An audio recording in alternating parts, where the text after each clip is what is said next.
Sizlarga va'da qilgan edim Botir Sulton oshxonasida muzqaymoq tayyorlash. Qadrli do'stlar, bu muzqaymoqni men ko'p marotaba tayyorlaganman o'zim uchun, mehmonlarim uchun. Juda ham uyda tayyorlangan muzqaymoq umuman boshqacha mazza beradi. Bilasiz qanday masalliq solganingizni. Umuman olganda shu do'konlarda sotiladigandan ancha sifati yuqori desam mubolag'a bo'lmaydi.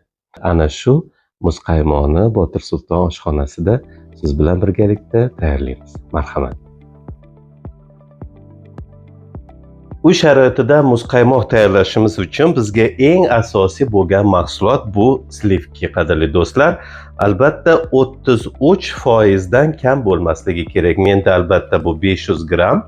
Men buni faqat 400 gramini ishlataman. Sababi muzqaymoq tayyorlashim uchun faqat kichkina ob'yem olganman, shunga mos ravishda.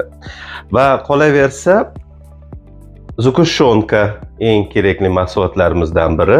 Albatta 450-500 gramga 175 gram zukushonka tavsiya qilinadi, lekin albatta o'sha sog'lig'imizni o'ylagan holda juda ham shirin bo'lib ketmasligi uchun men ayni damda mana shu zugushonkani, ya'niki muzqaymoqni krem brule shaklida tayyorlamoqchiman va mana shu uchun menga zugushonkani 2 turi kerak bo'ladi. Ya'ni mana shunday qaynatilgan, ya'ni varyonniy deyiladi, hamda mana shu oddiy zugushonka. Va bezatish uchun men albatta banandan foydalanmoqchiman, chunki banan o'ta foydali mahsulotlardan biri hisoblanadi. Bu ayniqsa yurak qon tizimiga, umuman bu yerdagi o'sha vitaminlar yurak tizimidagi bo'ladigan har xil asoratlarni oldini olish uchun ana shu bananni iste'mol qilganimiz ma'qul. Demak, boshladik qadrli do'stlar. Juda ham yaxshi saqlangan, quyuqlashgan. Ko'rib turganingizdek, albatta siz uy sharoitida qaymoqdan ham foydalansangiz bo'ladi. Chunki O'zbekistonda tayyorlanadigan qaymoqlar juda ham ajoyib.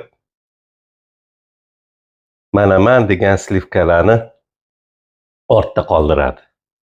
Demak, bu slivkamizni mikserda yaxshilab o'tkazib olamiz, qadrli do'stlar.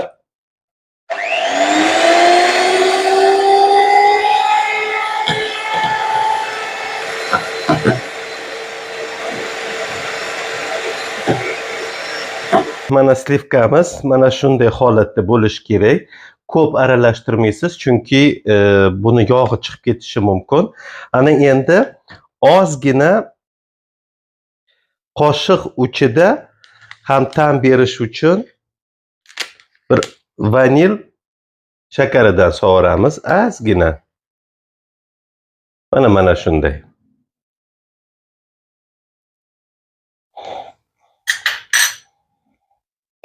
Buni ham undoq aralashtirib olamiz ozgina.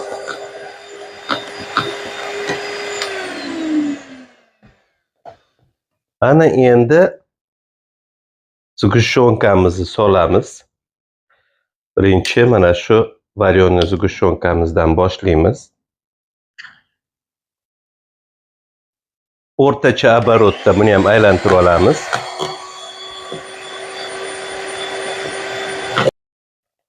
Bu zugushonkamizni ham solamiz.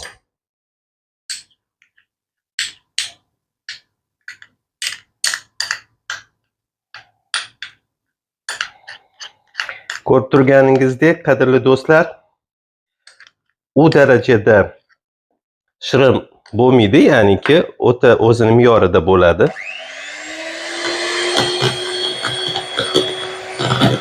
Mana qadrli do'stlar, bizni muzqaymog'imizni asosi tayyor bo'ldi. Mana ko'rib turganingizdek, haligi ruslar aytganda glyansovoy deydi-ku, mana shunday bo'lib chiqdi, chiroyli bo'lib.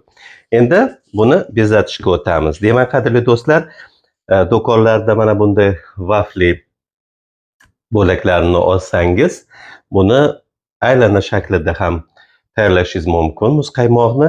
Men esa buni albatta mana shunday qirqimga olib keldim. Mana bunday qildim, chunki meni tayyorlaydigan shu qolipim ana shunday bo'ladi. Demak, boshladik. Qolipimda ham ana shu vafli qatlami bor. Demak, avvalo shu asosimizni qo'yib olamiz mana bunday qilib.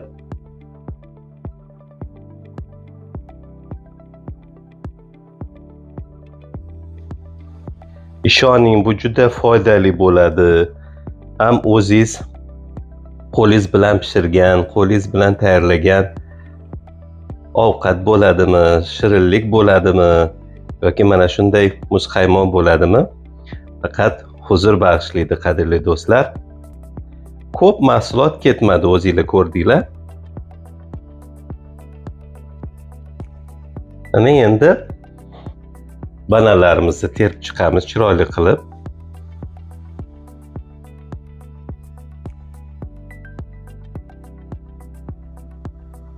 Mana qadrli do'stlar, mana shunday shaklda. Endi qolgan masallig'imizni solamiz.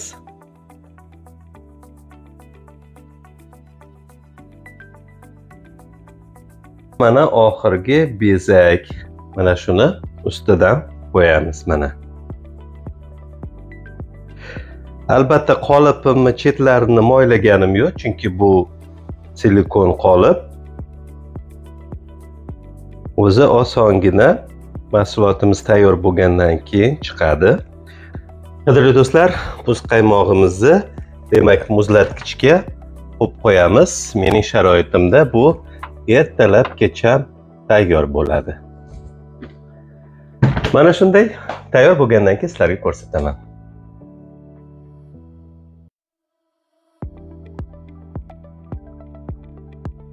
Mana qadrli do'stlar, muzqaymog'imiz ham tayyor bo'ldi. Ko'rib turganingizdek mana bu yerda bananlari bilan ko'rinib turibdi. Do'konnikidan farq qilmaydi, aksincha undan ham ajoyib chiqqan va foydali chiqqan. O'zingiz bilasiz nima qo'shganligingizni va buni tayyorlashda uy a'zolarining barchasini ham inobatga olib, shunga yarasha ozroq, ko'proq qilib tayyorlashingiz mumkin. Endi buni tatib ko'ramiz qadrli do'stlar.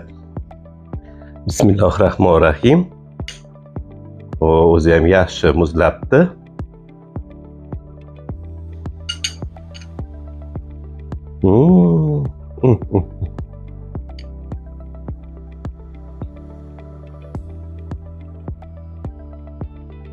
Mazasiga gap bo'lishi mumkin emas qadrli do'stlar.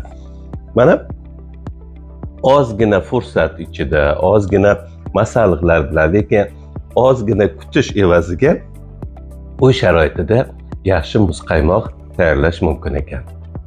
Qadrli do'stlar, barchangizga yaxshi kayfiyat tilayman. Sog' yuringlar doimo, omon yuringlar doimo.